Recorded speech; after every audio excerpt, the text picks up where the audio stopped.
Hello नमस्ते, आरामै हुनुहुन्छ? होप्सो आरामै हुनुहुन्छ होला। र कुरा के हो भन्दाखेरि यो प्रसारण भन्ने कुरो चाहिँ कसले बनाएको होला है?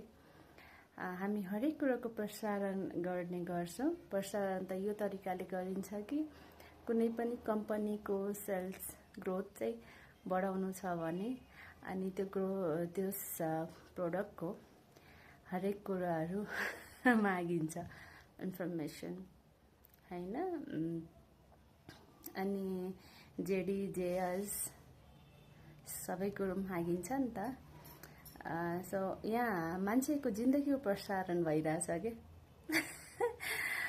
अनि मलाई चाहिँ धेरै दिदीबहिनीहरू देखेर हाँसो उठ्छ क्या।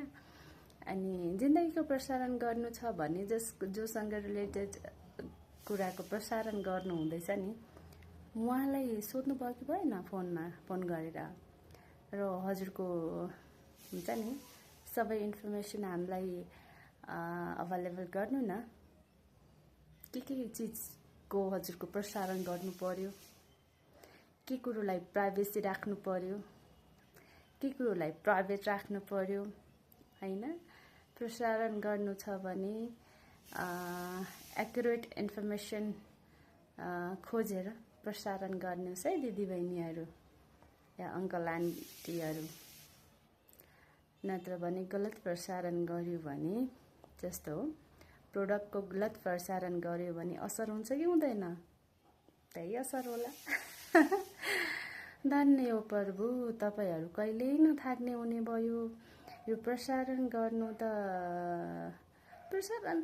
छोटो समयको लागि हुन्छ नि। अहिले नयाँ प्रोडक्ट आयो, प्रसारण एन्ड देन त्यसले स्टक गरिन्छ अनि प्राइस यति, यसको यति।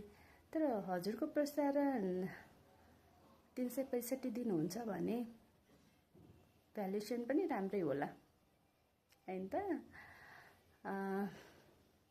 धन्यवाद, फ्री अफ कस्टमा गरिदिनु भयो हैन। उहाँहरूलाई धन्यवाद। अहिले फ्री अफ कस्टमा त केही पनि हुँदैन है। सो धन्य हो प्रभु, जय होस् तपाईहरूको।